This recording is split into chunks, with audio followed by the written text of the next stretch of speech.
Hey guys, Jack, and welcome back. And what an incredible Premier League weekend we just had. I mean, a lot of goals, a lot of very interesting scorelines if you haven't seen Newcastle Luton. But there's been a slight twist in the Premier League title race with Liverpool, who are very far, ahead. But they've just been clawed back courtesy of Arsenal, and that's what we're going to be talking about first.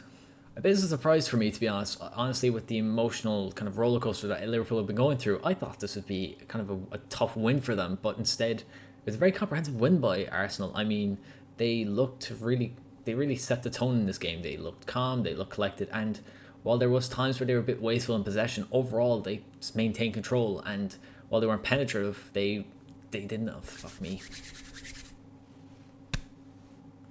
Arsenal in general were very comfortable in this game. I mean, like in fairness, Liverpool had a bit of a 5-10 minute spell, around the start of the second half, but otherwise Arsenal kept control of the game. It's been the issue recently that they haven't been able to be as clinical going forward. They haven't been able to be as penetrative in the final third, but that wasn't the case in this game where it didn't cost them. Instead, they rode their luck, and they also didn't ride their luck. If you saw that Liverpool's goal right before the end of the first half, it was poor communication by both Saliba and Raya, and it was just unfortunate that Gabriel, took the L and got the own goal on his record. But otherwise, Arsenal were really in control, and I think what really helped with that was you see how Jorginho was really comfortable in possession. So it allowed for Odegaard and Rice to kind of be a bit more progressive, while the two of them acted as more of a double pivot. They still, it was definitely Jorginho who was kind of steadying the ship, and I thought he was incredible today. Looked always try to grab possession, and I think it was like while he did really well in possession, I just don't think Liverpool kind of capitalized on that. Like Jorginho can be quite press resistant, but he isn't invincible. And I think if Liverpool kind of spotted that sooner, or even spotted it at all, they could. And if they pressured him a bit more, I think they could have gotten more from this game, because Arsenal were leaving good bit of space in between their midfield and defense. But they didn't, and as a result, Arsenal were able to kind of get in possession. And I thought was really good by Arsenal was that they were really exploiting the gaps that Trent was leaving.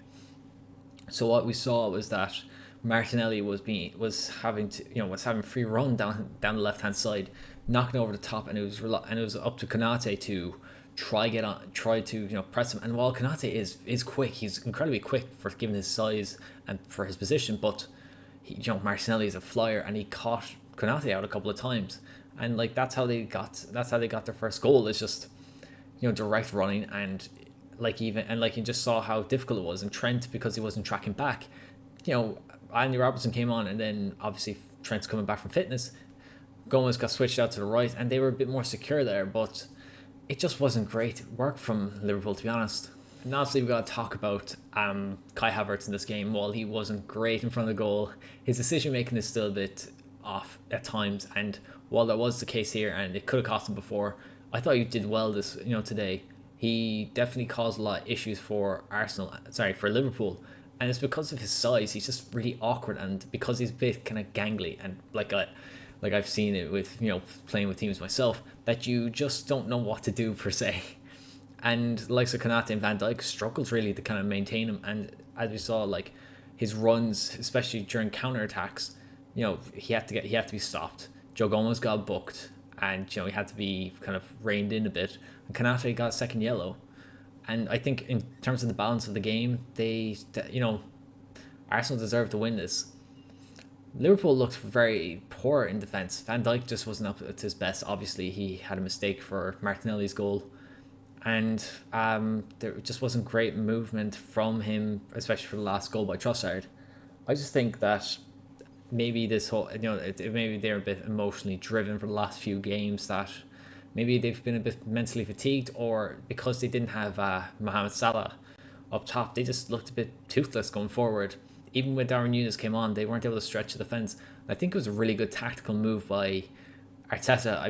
I don't know if Zinchenko was injured or not, but what the fact he brought on Kiwior was that he just made everything really secure. I mean, like Arsenal didn't really push up as much from from their fullbacks. I know Ben White was still getting forward a bit, but even Kiwior had a shot, and I think he had an assist for Trossard's, but he saw that he just needed to be more secure defensively. And even when Darwin Núñez came on, he didn't have anything to do down the right hand side. I just thought overall it was a really good performance by Arteta, and with the gap closing between himself and Liverpool, it puts the question what the title race could potentially be. Obviously, Man City still need to play Brentford, but going off what we saw today, it could be a really interesting tie, especially with all three teams in European competition knockouts. I think Liverpool and City are in the FA Cup. There's still a lot of games to go around, and if one team gets knocked out of the other, that gives them more focus on the Premier League. So as we come into the rest of the season, we don't know what could happen.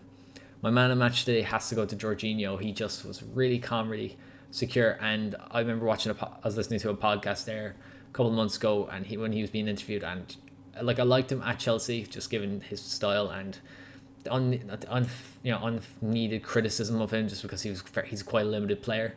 I just really like him as a person, and if you hear a story about him at the Hellas Verona Academy and how he was almost like exploited by his agent, I really encourage you to go out and find it. It's from The Athletic.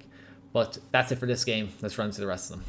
First up, we had Everton versus Tottenham, and Richarlison picking up 2 goals against his former club. If you saw his celebration for the second goal, you could just tell he really wanted to let loose, but that wasn't the case. Everton got 2 goals from set pieces. First one was Harrison putting pressure on Vicario, and I think a lot of teams have figured out that he isn't the greatest in the air, and they managed to exploit that, and Calvert-Lewin got the goal. And then for the second one, it was just another unfortunate mistake. Romero just trying to get his head onto it, and Branthwaite being able to follow through with it. It's just another mistake, another individual mistake that has cost Tottenham. And I know that's how they play with their high line, and just you saw that with Destiny Udogi's goals again. The mistakes he made against Brentford. Like, that's going to be part and parcel of the game, but at set pieces you need to be doing better. And I say they'd be very disappointed not to come away with 3 points. Brighton beating Palace in the M23 Derby, and it was just a poor display from Palace, particularly just what happened with Roy Hodgson and the Michael Olise substitutions. If you haven't seen it, he was subbed on I think in about the 50th minute. Then 10 minutes later he pulled up injured, even though he was apparently had an injury from the previous game. Like, that wasn't just great for him, and they suffer from it. Brighton looks really good going forward. They just were able to pull Palace apart, and I wouldn't be shocked if Hodgson moves on, and kind of have to see what happens now in the coming week. Next was probably the most exciting game of the weekend, which was Newcastle versus Luton. And it was not a case of it just didn't seem like there was any control, and it was just really enjoyable just to kind of see the highlights of this game. Just kind of back and forth, and you don't expect it from these two teams. Luton looked really good on the break. Newcastle were just getting into pockets of space and just doing well. I mean, if you saw Ogbene, I think it was the third goal for Luton. Ogbene just burns past Dan Burn and just left him for dead, and it was just an incredible, game. I say Luton are disappointed that they didn't hold out their 4-2 lead, but credit to Newcastle, they came back. Trippier getting a goal. Longstaff with 2, from late runs into the box, and a good finish by Harvey Barnes in his comeback. It's really good to see, having suffered a big injury, in the comeback and score. It's really good for him, and what a way to advertise the Premier League. Then there was Burnley versus Fulham, and Fulham probably could have had a couple of chances to have put this game to bed, but Dacho Fofana on loan from Chelsea, got into the right spaces. 2 balls coming in from the left hand side. First one, Leno flapped at it, and then the second one, just good fit, good ball, and just getting on the end of it for Fofana.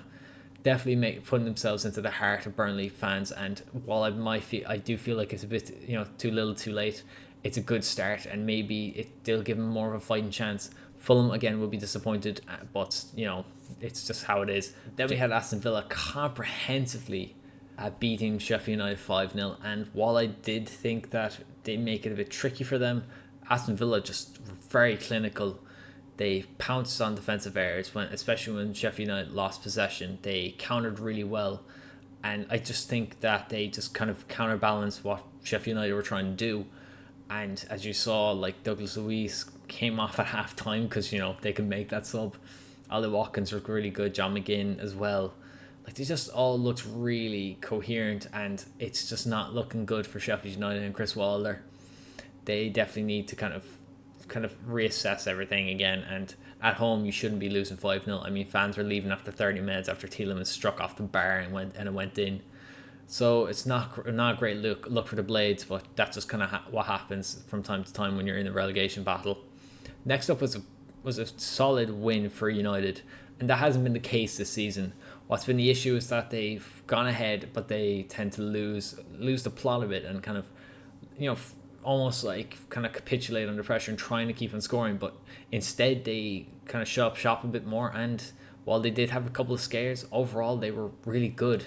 Garnacho looked dangerous cutting in and cutting out.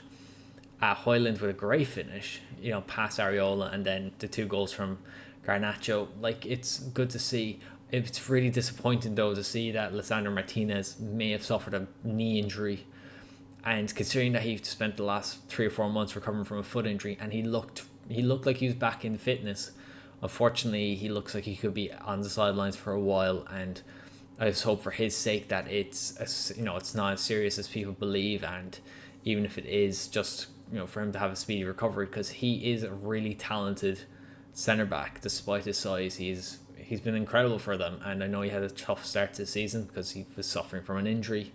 But I hope for United fans, given their need to push for Europe and Champions League football, that they need all the help they can get in these last few months.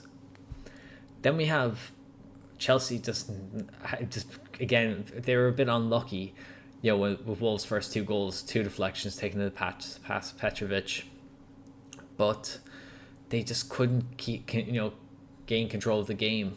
Wolves set them up really well. It kind of sat in a bit of a mid block, absorbed pressure, and looked to break. They didn't allow Cole Palmer or Sterling or anyone else to kind of break through their defense as often as they probably would have liked. Sterling did have a good chance that he missed, but otherwise Wolves looked really well going forward. Cunha with a hat-trick, which is really good for him. It must be really pleasant, for fans to kind of see, given the investment that they put in him. I think it's about £50 million, that they get to see some sort of return on investment. And Gary O'Neill, once again, performed against the bigger side. Chelsea, on the other hand, would be very disappointed. And there was a lot of discontent from the crowd when, obviously at the end of the game. But I just think you need to stick with Pochettino, because this just is, it's very difficult for them to kind of focus and just not have, just if you end up switching your manager again, I think it's just going to cause so much more unrest.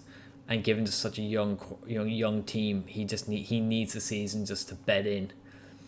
Last up, we're going to be talking about is Bournemouth and Nottingham Forest, and Bournemouth probably could have gotten a couple of goals before the end of the first half, but after they conceded, Nottingham Forest were just pushing them and absolutely kept pushing them. And I really did think that, looking at the extended highlights, that they could have done a lot more. They could have potentially won this, but it just wasn't the case. Neto was doing well, and this has been an issue with Bournemouth. They concede a lot of chances, that was the issue last season, and I don't know where it's a defensive issue, it's a system thing, or just kind of just the quality of the players. But that needs to be addressed.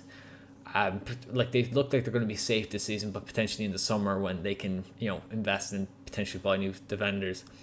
And regarding with Billings' red card, it was just nasty. It just wasn't, he didn't go for the ball. It was just a dangerous challenge, and I think it was rightly given as a red card. So yeah, that's kind of my take on it. So that's it for the video. I hope you enjoyed. If you liked the video, please give it a like and subscribe to the channel. Thank you very much for watching. Until next time, take care.